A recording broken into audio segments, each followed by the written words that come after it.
Radio Conexión Abierta, ganadora del Premio Martín Fierro Digital 2017 a la mejor programación en radio online nativa digital. Conexión Abierta, hoy más que nunca, tu medio digital audiovisual.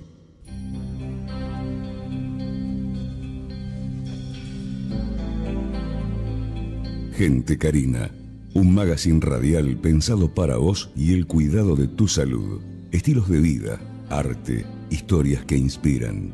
Con la conducción de la doctora Karina Pese. No somos ángeles, no nos caímos del cielo.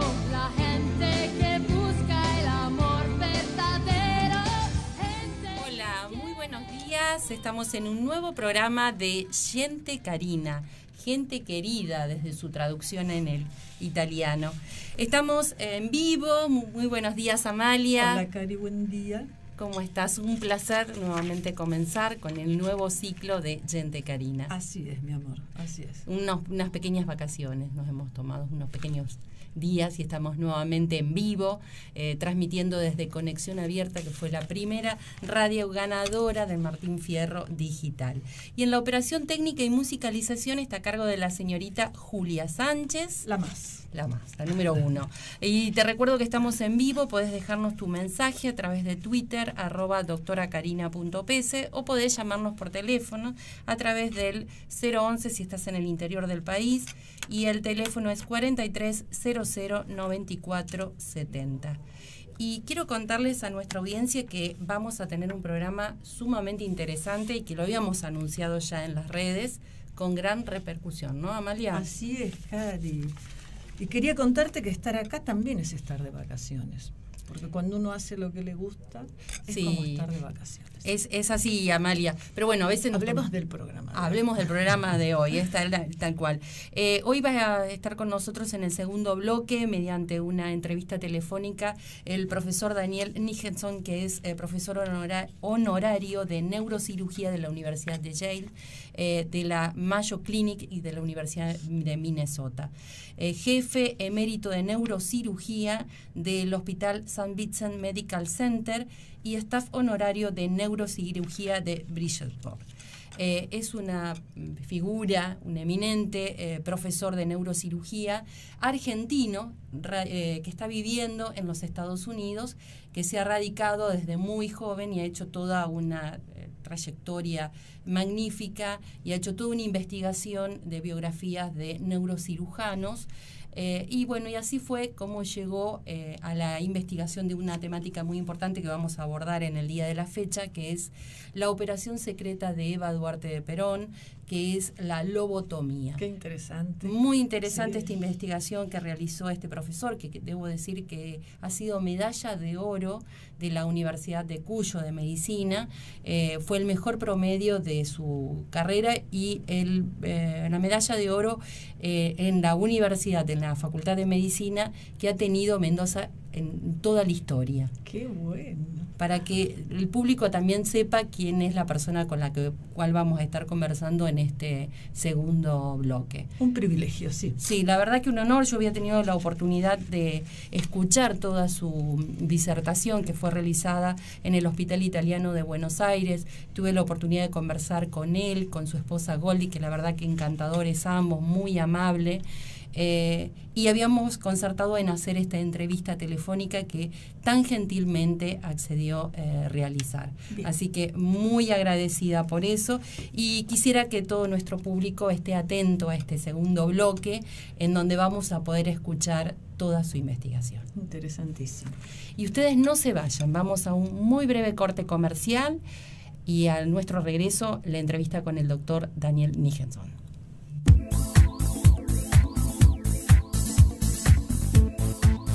Dr. Williams Bucret, especialista en cirugía plástica, estética y reparadora.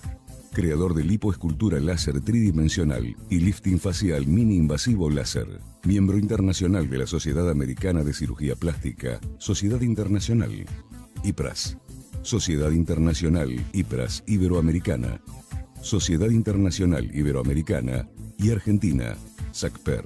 Consultorio, Avenida Alicia Moró de Justo, 1848, segundo piso 6, Puerto Madero. Turnos al 011-4314-1710. Horarios, lunes a viernes de 13 a 21. Sitios, web, drbucret.com.ar, lipolaser3d.com.ar, milfacelift.com.ar. Belleza personal. Tecnología estética premium al mejor precio. Nuestro portfolio incluye Observe 520, diagnóstico de piel Ultracell Q para rejuvenecimiento facial y celulitis. Asesoramiento médico personalizado. Seguinos en redes sociales. Facebook Tips de Belleza Personal. LinkedIn Belleza Personal. Instagram Belleza Personal 1. Nuestra web www.bellezapersonal.com.ar. Teléfono 011-4314-1710.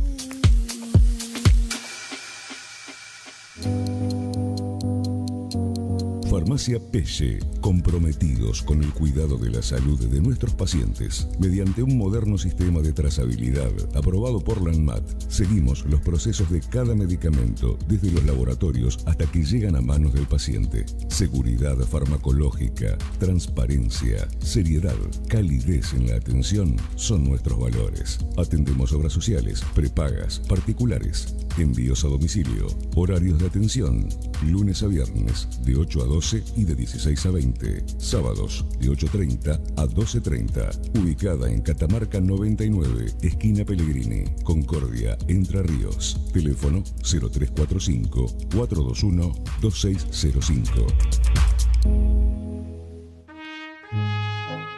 Amalia Frontini, museóloga, egiptóloga e historiadora. Si usted desea aprender a traducir jeroglíficos egipcios o está interesado en algunos de estos tres rubros, comunicarse al correo electrónico amaliafrontini@hotmail.com.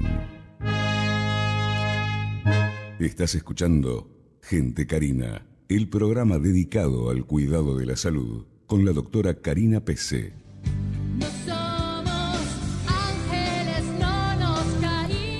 Y estamos en el segundo bloque de Gente Carina, gente querida desde su traducción en el italiano. Y estamos por realizar una entrevista que debo agradecer enormemente a quien nos accedió a realizar la misma, el profesor Daniel Nijenson, que es un médico argentino, neurocirujano, profesor honorario de la Universidad de Yale, que trabaja en Estados Unidos y ha realizado una investigación muy exhaustiva sobre la lobotomía secreta de Eva Duarte de Perón. Muy buenos días, profesor.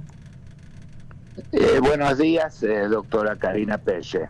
Muchas gracias por esta entrevista. Yo sé que sus tiempos son acotados, que es un profesional que está continuamente investigando, así que le agradecemos enormemente su tiempo, su dedicación, y también agradecer a su señora esposa Goldie, porque ha sido quien nos ha permitido este intercambio de mail y lograr que esta entrevista fuera posible.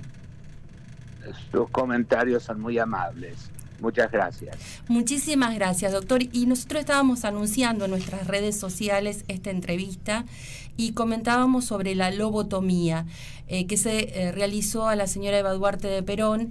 Y primero que nada quisiera que usted le cuente a nuestro público qué es una lobotomía, qué indicaciones tenían en ese momento, en qué consiste el procedimiento y por qué usted piensa que la señora Eva Duarte de Perón tuvo una lobotomía. Con mucho gusto. La lobotomía es una intervención neuroquirúrgica, parte de un campo que se llama psicocirugía o neurocirugía funcional para tratamientos de enfermedades psiquiátricas. Y es una intervención quirúrgica que se practicaba comúnmente en los 40, los 50, diría hasta los 70, y que ha continuado evolucionando con procedimientos que cada vez son más precisos y más delicados, como se hacen en estos tiempos contemporáneos. Efectivamente, estoy interesado aparte de la práctica médico-quirúrgica en neurocirugía, en la historia de la medicina, de la neurocirugía y de la neurociencia, y en el profesionalismo médico y en la neuroética. Y justamente como en mi actividad académica como profesor en la Universidad de Yale, hacemos investigaciones de distintos temas, en forma casual caí en este tema realmente apasionante y pude descubrir, junto con un equipo de colaboradores, una historia fascinante que representa un secreto de Estado en la Argentina que se suponía no iba a ser conocido por nosotros en nuestras vidas. Y el secreto es que Evita, antes de su muerte, fue sometida a una lobotomía prefrontal por un neurocirujano que vino de Estados Unidos, de Boston, el doctor James Poppen, y la operación desafortunadamente contribuyó a su muerte porque ella dejó de comer luego de la operación y contribuyó a su progresiva declinación, que ya estaba en progreso por su conocido cáncer de cuello uterino. También se abrió, por supuesto, la pregunta de por qué se hizo la operación, y eso nos hizo hacer muchas investigaciones y entrevistas y estudios, y hemos llegado a la conclusión que es posible de que la operación se hizo no solamente para calmar el dolor y la ansiedad y la agitación relacionado con la enfermedad de Evita, sino también aparecería que se trató de una maniobra para cambiar su personalidad, controlar su conducta y interferir en cierto modo con los tiempos políticos de ese momento en la Argentina en 1952. Eso es el sumario, diríamos, de lo que hemos hecho. Y usted piensa que, porque la lobotomía se hace casi al final de la vida de Evita, en donde estaba con un cáncer de cuello uterino muy avanzado, ya con metástasis, podemos decir como muy afectada por la enfermedad, en donde esto pueda llegar a ser posible, esta teoría de que fue para aplacar el carácter de alguien que estaba en los últimos días de su vida, ¿no? Lo que pasó fue de que muchos de mis comentarios y de mis investigaciones se basan, por supuesto, en mucho. Se escucha muy entrecortado. Retomamos. Sí, ahora retomamos el último. Ahora sí. Informado de cómo me oye. Ahora lo vemos bien. Muy bien. Lo que les quería comentar es que parte de mis comentarios se basan en estudios hechos por el profesor Loris Zanata, que es un profesor de historia latinoamericana en la Universidad de Bolonia y que sé que es un comentarista en periódicos argentinos. Sí. Y el doctor Zanata y muchos pensadores han escrito de que es posible de que justamente la enfermedad de Evita aceleró muchos de sus planes y de su conducta revolucionaria en los últimos meses de su vida. Tan es así de que en agosto de 1951, el año anterior a su fallecimiento, su enfermedad fue uno de los factores que interfirieron en que ella llegara a ser la candidata a vicepresidente en la fórmula de su marido, Juan Perón, y Perón.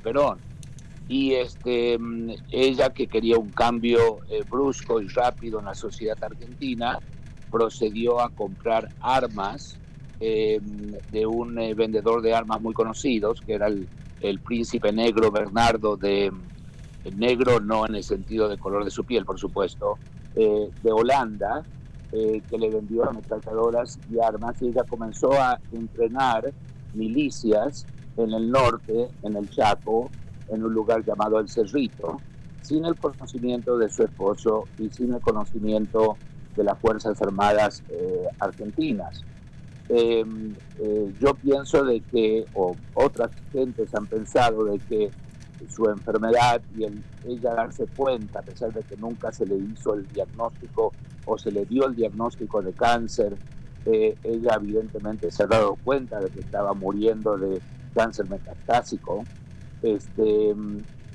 aceleró en cierto modo sus pensamientos revolucionarios, como se manifestó en el discurso que ella dio el Día del Trabajo, el 1 de mayo de 1952, y en lo que se ha encontrado como su verdadero testamento político, llamado Mi Mensaje, aprobado por el Congreso argentino como el verdadero testamento de Evita Perón. Entonces es muy posible de que su conducta revolucionaria, diríamos, dentro del partido dirigido por su esposo, fue incrementada y acelerada por la idea de que ella estaba muriendo de cáncer. ¿Y en qué modo contribuyó la lobotomía? Bueno, la lobotomía aceleró un final que no tendría que haber sido cuando ocurrió, sino que podría haber sido muchos meses después. Doctor, ¿y usted en base a qué evidencia física o evidencia en imágenes, quiero que le cuente a nuestro público, ustedes basaron su investigación y apoyan que Eva Duarte de Perón recibió esta lobotomía?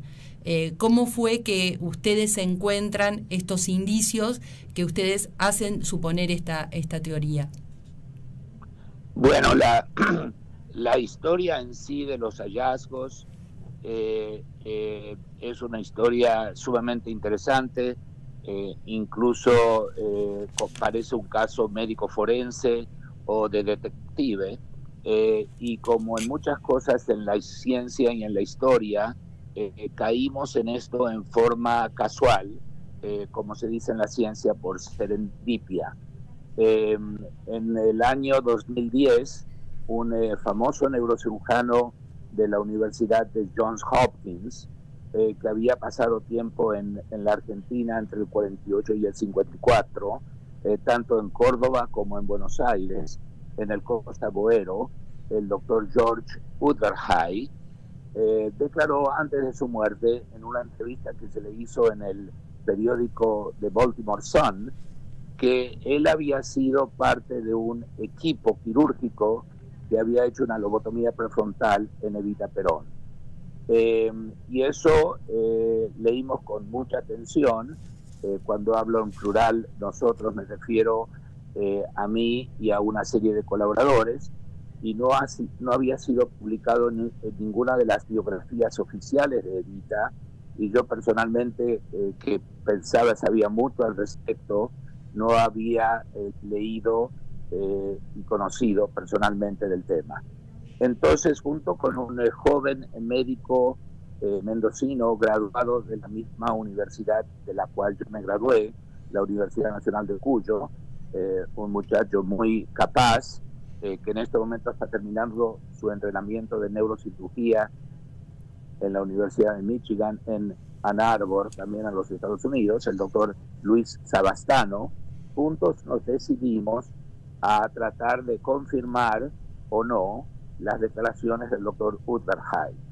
Y empezamos a buscar evidencias o indicios, y había rumores y había comentarios de gente que logramos conversar, etcétera, pero nada concreto. Y lo primero objetivo, lo primero concreto, la primera evidencia clara de que efectivamente esto había tenido lugar, fue de que nos enteramos que el cuerpo de Evita había sido radiografiado y estudiado después de la Revolución de septiembre de 1955 a pedido de la Junta Militar, y que esas radiografías habían sido hechas por el doctor Gota, que era en esa época presidente de la Sociedad Argentina de Radiología, con un equipo portátil, que había llevado al edificio de la CGT donde estaba el cuerpo embalsamado de Evita. La Junta le había pedido a una comisión médica que dictamine si ese cuerpo era una muñeca de cera o si efectivamente era el cuerpo embalsamado por el doctor Pedro Ara, que había venido de Córdoba para hacer eso al cuerpo de Evita después de su fallecimiento. Esas radiografías en este momento continúan en las manos de un hijo del doctor Gota, él también un distinguido radiólogo en Buenos Aires, y le pedimos al doctor Gota hijo y a su socio que nos envíen las radiografías de Evita, y ellos procedieron a hacerlo con las radiografías del tórax, del abdomen y de las extremidades, que efectivamente muestran evidencias de cáncer metastático. Pero no nos enviaron las radiografías de cráneo, lo que nos causó gran desazón, porque realmente era la que queríamos estudiar para ver si había evidencias objetivas o no de la operación que el doctor Verhey había dicho. Evita había sido sometida en Buenos Aires en junio de 1952, antes de su fallecimiento en julio. Entonces pensamos que estábamos en un callejón sin salida y que nunca íbamos a poder obtener la evidencia concreta de que lo que había dicho el doctor Verhey era correcto o no. Hasta que revisamos un documental hecho en Buenos Aires en los 90, que se llama Evita, una tumba sin paz, y que fue mostrado en el canal Encuentro.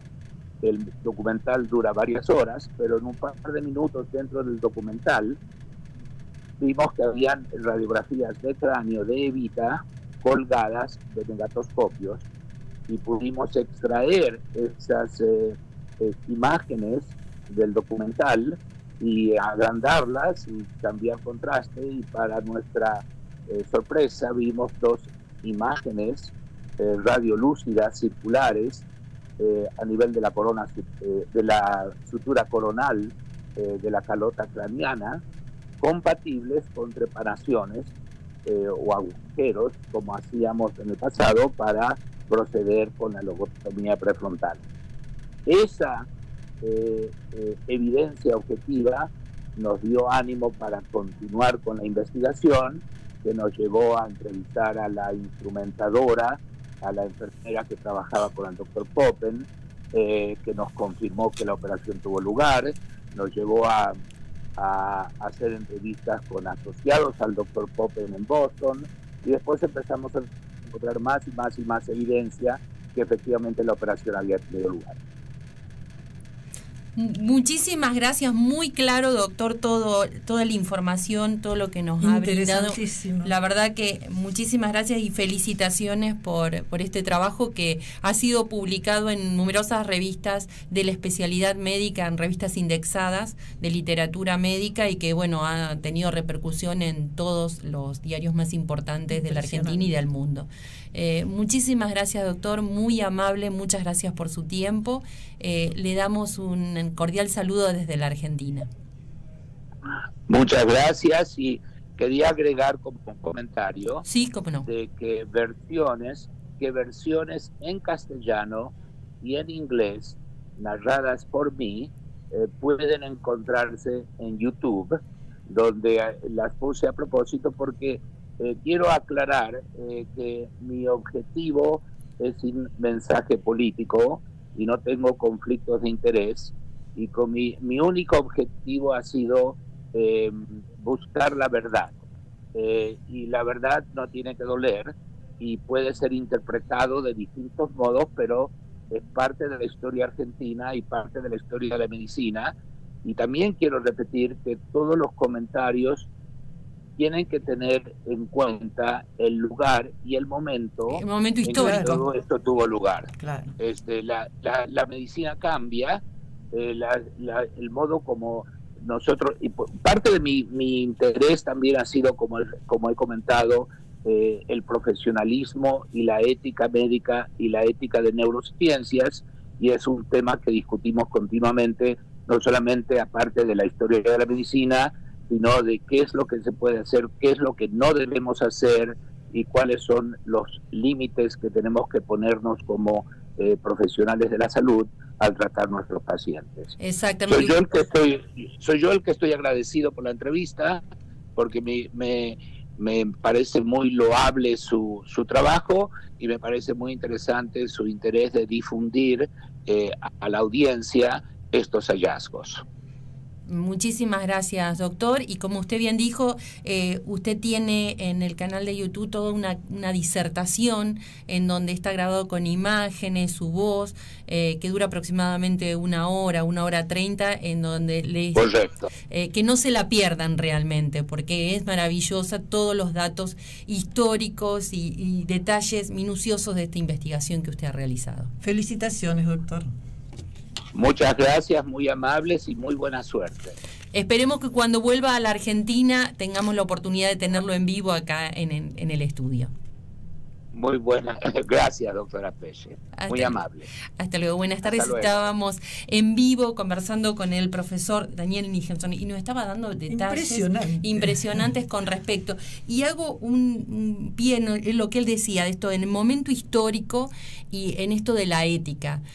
Porque hoy hay cosas impensables que uno puede juzgar, pero uno debe juzgarlo realmente poniéndose en el contexto histórico, en donde, por ejemplo, una paciente como Evita, que había tenido una cirugía por su cáncer de cuello uterino, no había firmado un consentimiento, no había tenido información del procedimiento que se le estaba firmando. Hoy sería impensable, pero en la época era una medicina sumamente paternalista, en donde la decisión la tomaba el médico y poco importaba a veces el marido, y poco importaba lo que pensaba el paciente.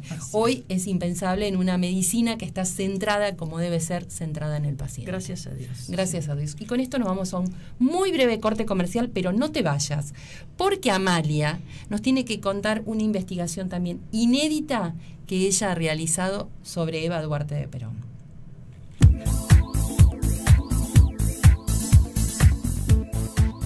Dr. Williams Bucret, especialista en cirugía plástica, estética y reparadora. Creador de lipoescultura láser tridimensional y lifting facial mini invasivo láser. Miembro internacional de la Sociedad Americana de Cirugía Plástica, Sociedad Internacional, IPRAS. Sociedad Internacional IPRAS Iberoamericana, Sociedad Internacional Iberoamericana y Argentina, SACPER. Consultorio, Avenida Alicia Moró de Justo, 1848, segundo piso 6, Puerto Madero. Turnos al 011-4314-1710. Horarios, lunes a viernes de 13 a 21. Sitios, web, drbucret.com.ar. lipolaser3d.com.ar, milfacelift.com.ar.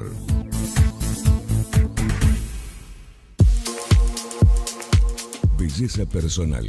Tecnología estética premium al mejor precio. Nuestro portfolio incluye Observe 520, diagnóstico de piel Ultracell Q para rejuvenecimiento facial y celulitis. Asesoramiento médico personalizado. Seguinos en redes sociales. Facebook Tips de Belleza Personal. LinkedIn Belleza Personal. Instagram Belleza Personal 1. Nuestra web www.bellezapersonal.com.ar. Teléfono 011-4314-1710.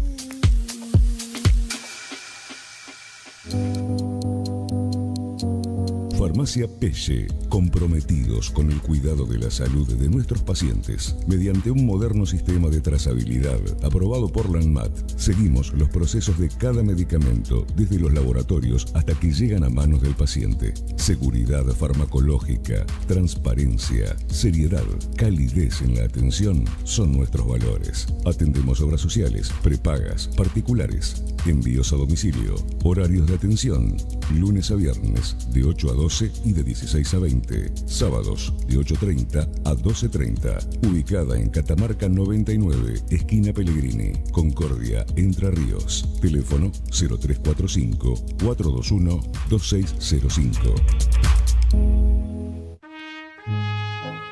Amalia Amalia Frontini, museóloga, egiptóloga e historiadora. Si usted desea aprender a traducir jeroglíficos egipcios o está interesado en algunos de estos 3 rubros, comunicarse al correo electrónico amaliafrontini@hotmail.com.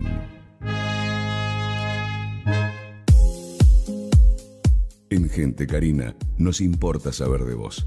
Para contarnos tu historia de vida o contactarte con el programa, búscanos en Facebook o Twitter. DRA Carina PC. O llámanos en vivo al 4300-9470.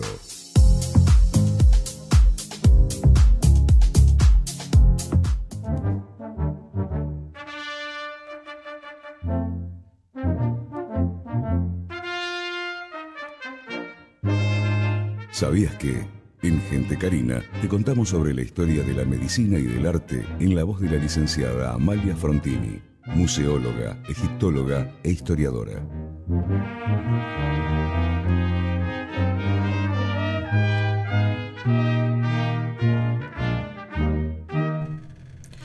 Estamos en el tercer bloque de Gente Carina y quedamos con Amalia, que nos va a revelar unos datos muy interesantes de una investigación inédita que todavía no se conoce, pero antes de... Vamos a crear así suspenso, pero Amalia. Favor, vamos a ir creando un poquito de suspenso. Este programa es maravilloso. Es maravilloso. Sí. Vamos a crear un poquito de suspenso. Vamos a hablar sobre la muerte. Cuando muere Eva Perón, sí, el cuerpo de Eva es entregado a un anatomopatólogo, sí, el doctor Pedro Ara, sí, que yo soy médica egresada de la Universidad Nacional, sí, de Córdoba. Me tendría que poner de pie, como por supuesto, yo también, con la Universidad Nacional de Córdoba. Y en lo que es el Museo de Anatomía, Museo ¿no? de Anatomía hay muchísimas piezas en donde vemos el arte realmente de este doctor. Realmente es impresionante. Impresionante. Entonces yo quisiera... Él embalsamaba. Exactamente. ¿Y qué diferencia hay entre taxidermizar, embalsamar y momificar? Sí, son tres métodos totalmente distintos. La taxidermia se usa exclusivamente para animales. Sí. Vos imaginate que, no sé, yo salgo de Casa Mayor y cazo un león, un tigre, un íbice, voy a África y quiero, normalmente cuando vos vas a hacer Casa Mayor, luego ellos te taxidermizan la pieza y te la envían. Yo tengo amigos que han hecho casa en su momento. Y que los exhiben a veces en sus casas, donde sea. ¿Qué significa? Que el animal ese se toma y yo lo que hago es cortarle el exterior, la piel y si es un ave las plumas, me quedo con los huesos de las patas, lo vacío íntegramente, le saco toda la carcasa, le saco los huesos, los músculos, las vísceras, absolutamente todo y me quedo con la cáscara del animal. Luego adentro le pongo, no sé, desde vellones, masilla, piedra, lo que vos se te antoje, y hago un revestimiento con todo lo que dejé de esa piel de ese animal o de ese plumaje de ese animal con el pico, las patas o lo que fuere. Quiere decir que adentro en la taxidermia no tengo nada, no tengo músculo, no tengo grasa, no tengo vísceras, no tengo nada. Solo me quedé con la cáscara del animal y relleno con un relleno falso y lo uso para exhibir. En el caso de cuando uno embalsama un cuerpo, como fue en el caso de Eva Perón, que dice que se conservaron todos los órganos. Muy bien. Cuando vos embalsamar, lo que haces es cambiar lentamente los fluidos de un cuerpo por fluidos que mantengan y conservan ese cuerpo. Es decir, la linfa, la sangre, todo lo que esté en arterias, que esté en cavidades, que esté adentro de lo que fuere, lo voy cambiando despacito por otra sustancia. En este caso, el doctor Ara era especialista en parafinar cuerpos. Él trabajaba con parafina. Mientras que si yo hablo de momificar, lo que hago es eviscero al animal o a una persona, le quito las vísceras y reduzco todos los líquidos que tenga en su cuerpo, pero no los reemplazo por nada. O sea, lo diseco. Uh-huh. Eso es momificar. En cambio, ahora lo que hacía era embalsamar. Y utilizaba parafina. Así es.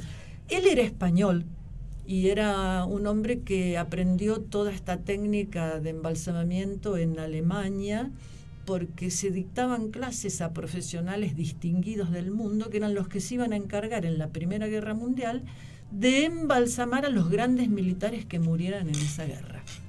Cuando la guerra termina, el doctor Ara es convocado por la Universidad Nacional de Córdoba para hacerse cargo de la cátedra de anatomía de la universidad. Y tal es así, sí, que hace estos cuerpos maravillosos. El doctor Ara se dice, hay un mito y una leyenda que se dice que Manuel de Falla, el gran músico español que vivió en la Argentina hasta su muerte y que murió en la Argentina, se dice que cuando Ara la conoce a Eva Perón y le comenta, es el embajador de España que tiene que llevarle la noticia a Eva de que murió Manuel de Falla y que el cuerpo es reclamado en España, porque él estaba en el exilio porque Franco lo tenía amenazado de muerte. Y se dice, el mito y la leyenda, que es el que embalsamó las manos de Manuel de Falla, pero no se sabe si es real o no. En el Hospital San Roque hay una figura humana. Sí, la del mendigo, mendigo del Hospital de San Roque, que parece que está con el tachito pidiéndote el dinero y que el mendigo está paradito ahí en la puerta del hospital. Quien lo conoció y lo ve ahora embalsamado dentro de una vitrina es idéntico. Bueno, este hombre tenía esta maravillosa técnica que conservó a Eva Perón, tal cual dijiste vos hace un rato y dijo el doctor, en una verdadera muñeca. Parecía una muñeca de porcelana de 12 años, aparentaba tener 12 años. Pero yo quiero comentar en este momento un relato que es conocido por mí exclusivamente y que nunca lo puse a la luz ni hice ningún artículo y que es inédito y que lo pongo a disposición de algún investigador o mío o tuyo si algún día queremos publicar este trabajo. Para comprender este trabajo, va a ser un poquito largo lo que te voy a contar, yo voy a tener dos relatos que después al final los voy a unir. En una época económica gloriosa de mi familia, nosotros teníamos una quinta, una casa de fin de semana en Parque Leloir. Y a mí se me ocurrió estudiar en parques, jardines, balcones, terrazas, todas las cosas que tengan que ver para poder decorar y tener mi quinta bonita. Pero tal es así que, como soy muy exigente, me anoté en donde, en las escuelas Hall que dependen de la Facultad de Agronomía y Veterinaria. Y ahí hice todos los cursos que se te antoje. Incluso en un momento, como sabía mucha matemática y física, se me ocurrió hacer caídas de cascadas en celofán, que es una especialidad para hacer caer el agua en cascadas. Pero ¿qué me faltaba? Me faltaba el bonsái. Había hecho de todo y yo tenía aprensión a hacer bonsái, porque digo, estoy enanizando un arbolito, lo estoy lastimando. Cuando yo comprendí que al mirar un bonsái estaba fantástico, lo comparaba con algún árbol natural, y el árbol está, viste, que adopta su postura como puede, llega a la luz como puede. Como las personas nosotros, que vamos cumpliendo años. En cambio, el bonsái es una maravilla. Desde la estética hay una relación entre la proporción de la raíz, del tronco, de las hojas, de las flores. Bueno, se me ocurre hacer un curso de bonsái. Y caigo en la casa de una señora llamada Marcelina Kutnik, que vivía en la calle Quirno al 600. Sé exactamente la dirección y todo, pero vamos a decir la calle en Floresta, la calle Quirno al 600. Esta señora tenía en su terraza 450 bonsái. Y para poder ganarse la vida, ¿qué hacía? Todos los días tomaba 2 de esos bonsái, que había que hacerles el service como mínimo una vez cada 2 años, hacía el service frente a estudiantes y vos desde un taller de práctica, en vez de teoría, veías cómo había que cortar la raíz, según la especie a la que pertenecía. Bueno, me fascinó tanto lo que hacía la señora Marcelina Kutnik, que terminé siendo su amiga y iba a tomar el té con ella durante meses enteros todos los días. Vamos a ver cómo este relato de Marcelina lo relaciono con Eva Perón y lo relaciono con otra historia. Dejamos a Marcelina y sus bonsái en un costado y te voy a contar la historia de un japonés que vivió en la ciudad de Rosario y que se llamaba Katsu Saburo, Miyamoto Katsu Saburo. Este señor era un japonés que fue contratado en el año 1919 por el Ministerio de Agricultura de Rosario para salvar un bosque, Porque él había sintetizado una hormona que se llama auxesina que tienen los árboles y que es lo que hace que los árboles puedan crecer en armonía. Lo invitan a venir a Rosario y él salva un bosque completo. Es más, este señor fue el que salvó mucho más adelante, en el año 1955, el retoño del pino de San Martín, el pino de San Lorenzo, el famoso pino de San Lorenzo, donde se dice que San Martín a su sombra escribía. Bueno, él es el que salvó el retoño del... Bien. ¿Qué era este señor? Era veterinario, era botánico, y le encantaba hacer trabajos aparentemente de taxidermia, como hablábamos nosotros hace un rato de taxidermia. Así que salía a trabajar todos los días, pero en su casa tenía gatos embalsamados, perros embalsamados, conejos embalsamados. Bien, un día determinado, este señor Miyamoto se enamora de una mujer italiana que tuvo dos nombres. Algunos dicen que se llama Carmela Colombo y otros dicen que se llama Teresa Carmelina Barentini. No lo sé, se casa con ella. No pueden tener hijos. Y entonces tienen en su casa a una especie de criada desde los 6 años, una niñita que no la anotan en su libreta de matrimonio como hija, pero ellos la crían. Y la niña se maneja entre estos perros embalsamados, estos animalitos. Bueno, ¿qué es lo que tenía Miyamoto? Un método en donde él no taxidermizaba a los animales, sino que los embalsamaba, cambiándole los fluidos lentamente, y le dejaba las vísceras y parecía que los perros ladraban y los gatos maullaban. Una técnica maravillosa.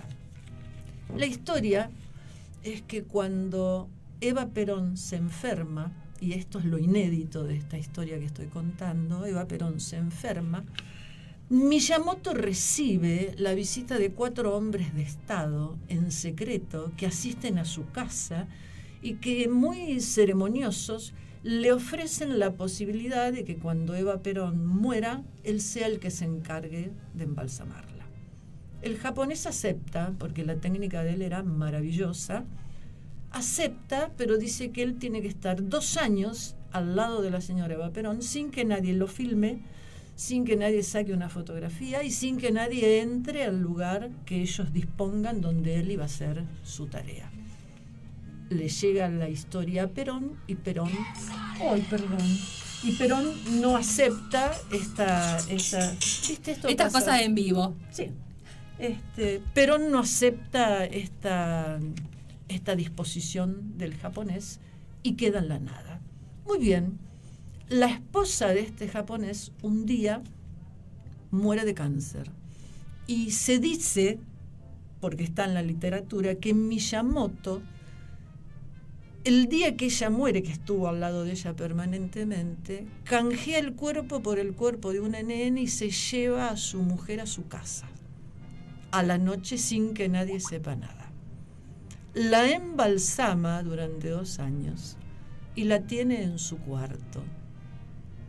Y la gente, cuando él sale a la calle y saluda, su mujer está muerta y está enterrada. O sea que tenía la esposa muerta embalsamada en su casa. En su cama, en un cuarto que él preparó, y la señora esta estaba sentada como una muñeca con los ojos abiertos en una actitud plácida. Y este señor, que era experto también como buen japonés en bonsái, a esta niña, que era la que... ¿Te enseñó a vos? Era la niña esta que estaba en la casa y que fue criada por este matrimonio del japonés y la italiana, me cuenta con los años que es esta famosa Marcelina Kutnik, que es la que me cuenta el relato de que esos bonsái que ella tiene eran del japonés. Que en el año 1968 los vecinos se enteran que tiene a su esposa en su casa y vienen las autoridades, la milicia, la policía, lo va a meter preso, pero ¿y dónde estaba ¿Dónde está el crimen? ¿Dónde está el crimen que él hizo? El crimen es haber secuestrado un cuerpo y no declararlo, que era el cuerpo de su esposa. Entonces él dice que estaba esperando el año 1968 para ir a la feria de Osaka y llevar a su mujer a la feria de Osaka y demostrar lo que él sabe hacer, no solo con animales, sino con cuerpos humanos. Y las autoridades no le dan permiso para que lleve a su esposa. Él se va a Japón y hace un testamento donde le deja a esta niña, Marcelina Kutnik, le deja absolutamente todos los muebles y todo lo que él tiene, y la disposición de que si a él le llega a pasar algo, el cuerpo de su esposa tiene que ir a la facultad, al Museo de Anatomía de la Facultad de Medicina de Rosario, que es donde está. Ah, mira, María.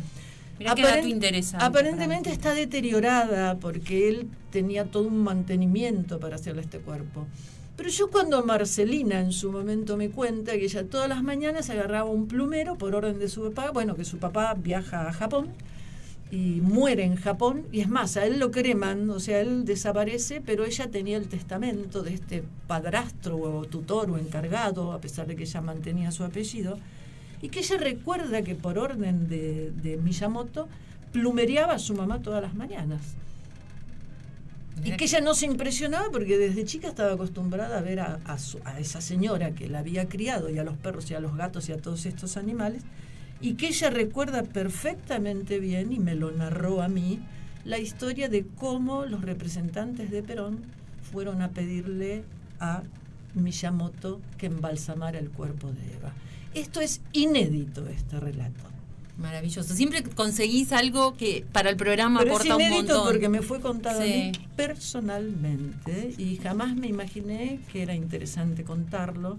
Pero bueno, como es algo que no está escrito, está escrita la historia de Miyamoto, ¿eh? O sea, muy perdido, si uno se mete en la web, algo de este japonés loco uno encuentra. No está relacionado con Marcelina Kutnik, que vivía, y tengo la dirección, porque yo iba a aprender bonsái ahí, estuve mirando ayer a la noche en la web, la casa está idéntica por fuera, y esta señora... ¿Sigue viva Marcelina? No, ayer averigüé que no, que falleció. Pero bueno, sus parientes me tiran toda la información, algunos datos, y me piden por favor que que muchas gracias, buenas noches Bariloche, y bueno, y estos eran, ella hacía el service de los bonsái que le había, los 400 bonsái que le había dejado este loco o japonés. sea que llegan al profesor Ara tras la negativa de japonés Miyamoto, que no quería que fuera filmado ni fotografiado. Así es, exactamente. Con respecto a la conservación del cuerpo, volviendo al tema de Eva, ¿no? De la conservación, dicen que el estado que tenía el cuerpo de Eva, esto que vos decís que era una muñeca de porcelana y que parecía una niña, una joven de 15 años, era porque, bueno, ella también había descendido por el tema del cáncer de cuello uterino, muchísimo de peso. Dice que en un momento de fallecer estaba pesando 33 kilogramos. Y que con esta técnica también de Ara habían logrado que el rostro tuviera como paz, sí, que no tuviera la adustez del dolor de la enfermedad, sí, y lo logra, sí. Yo la fui a ver a Eva porque yo tengo muchos más años que vos.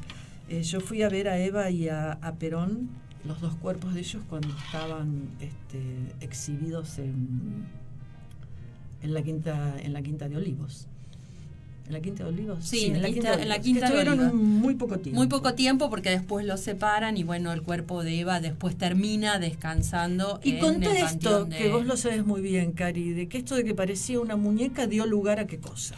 Y bueno, esto que cuando ella fallece, el cuerpo de ella es mantenido en la CGT, que es el lugar que agremia a los trabajadores, y estuvo ahí hasta que estuvo la Revolución Libertadora, que fue en noviembre del 55, ella muere en el 52, unos 3 años sí. posteriores, en donde irrumpen en la CGT y se encuentran con la presencia de Eva. Y estaba tan bien conservado el cuerpo que realmente pusieron en dudas de que esto era que había sido una persona. Pensaban que era una muñeca por ahí de porcelana.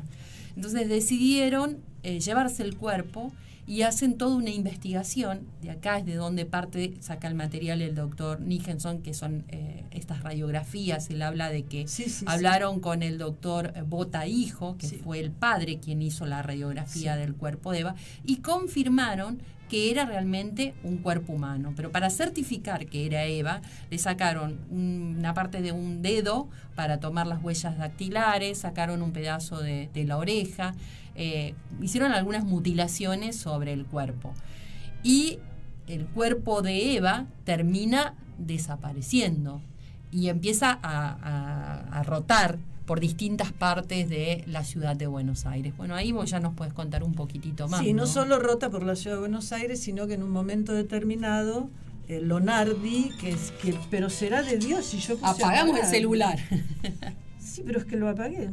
Lonardi, que era el nuevo presidente después de Perón, decide que ese cuerpo hay que esconderlo porque puede llegar a ser un amuleto o un objeto de valor para los peronistas si es que volvían a conquistar al país, ¿no? Entonces, bueno, sí, lo hace rotar por un montón de lugares, pero cuando Lonardi, presidente, no está más y sube a Aramburu, que ya sabemos este episodio lamentable que dentro de todos los lugares donde el cuerpo de Evita iba rotando, aparece en la casa de alguien de la CIDE que se llama Arimendía, era el nombre de Arandía. Y que Arandía dormía con un revólver abajo de la almohada y por miedo a que el cuerpo de Eva le sea robado, una noche sin querer ve movimientos y pega 2 tiros y era a una sombra y era su propia mujer que estaba embarazada y la mata. Bueno, ahora vos ya sabés el relato de que el Estado sabe que tiene que deshacerse de ese cuerpo que no puede estar más en la Argentina y tiene que mandarlo a algún lugar. Entonces, cual una película de misterio, se mandan a facturar 10 ataúdes idénticos y se consiguen el cuerpo de 10 mujeres, 10 NN. ¿Sabes lo que quiere decir NN?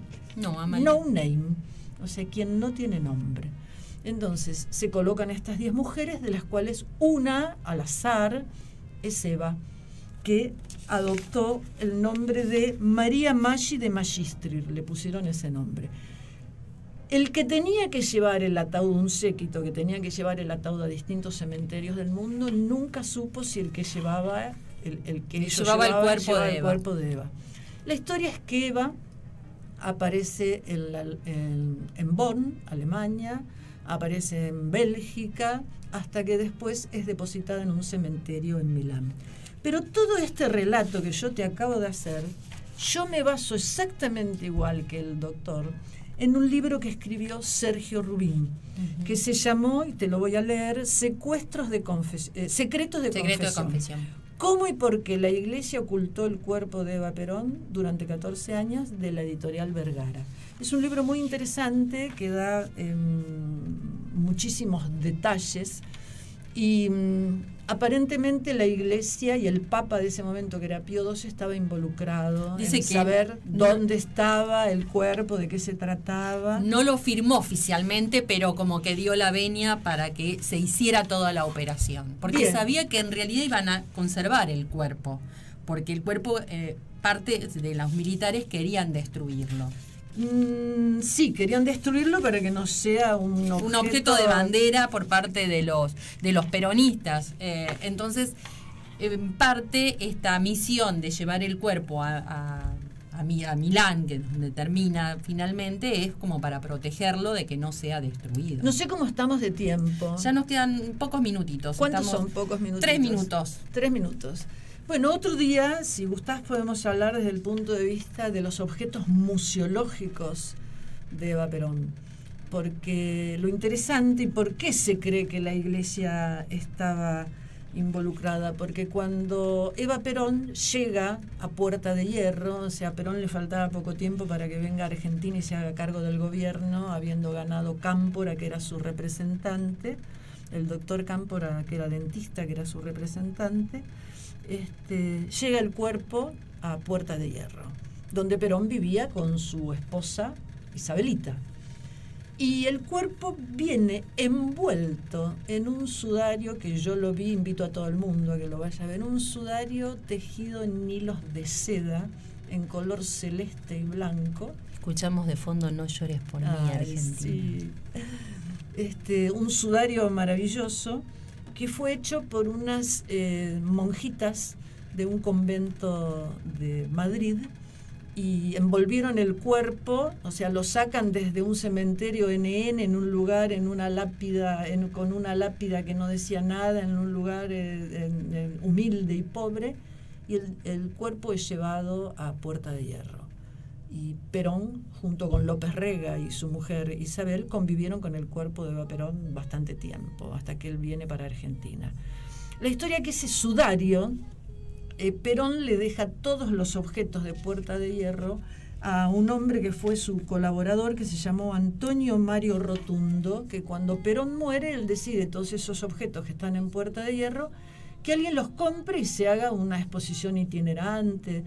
Pero nadie estaba interesado, ni siquiera los sindicalistas. Entonces él, de bronca, decide rematarlos y se los manda a Christie.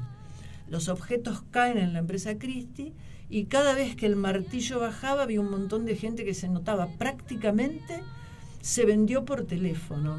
Bueno, pero no el sudario de Eva, que también salió, o sea, en vez de dejar el cuerpo envuelto, este señor Rotondo lo manda a Christie. Y la empresa Aerolíneas Argentinas, que en esa época, en el año 2004, estaba a cargo de Marsans, una empresa privada española de Iberia, lo compra por $160.000 y lo obsequia al gobierno de Argentina. Y ese sudario está en una caja de cristal a prueba de balas en el Salón Rosa del Congreso de la Nación, y cualquiera de nosotros puede ir a visitarlo y verlo. Y es espectacular. En el Salón Rosa que está dedicado a Eva por haber sido la mujer que origina el voto femenino en la Argentina, que está todo pintado de rosa, los sillones son rosas, las alfombras son rosas. Bueno, está el sudario de Eva. Maravilloso. Y hay un montón que nos quedó hablar de la historia de Eva, de esta mujer tan controvertida. Mujer amada y odiada. Así es. Al mismo tiempo por muchísima gente, y que todavía la figura de ella sigue siendo también tan discutida por muchos y tan venerada por otros. Bueno, y después de esta ópera rock de No llores por mi Argentina, conocida universalmente. Bueno, y con esto nos despedimos, pero Amalia, te comprometo que en el próximo programa volvamos a tocar, porque hay muchísimas cosas, detalles de la vida de Eva que quisiera que lo tocáramos. Y detalles con respecto... médicos también, que podés tocarlos vos, porque quedaron muchos detalles médicos y muchos detalles históricos y museológicos que podríamos retomar. Seguimos en el próximo programa, Amalia. Bueno, vemos, yo creo que pensamos. A la audiencia le va a interesar. Y ustedes no se vayan porque sigue otro programa de Conexión Abierta.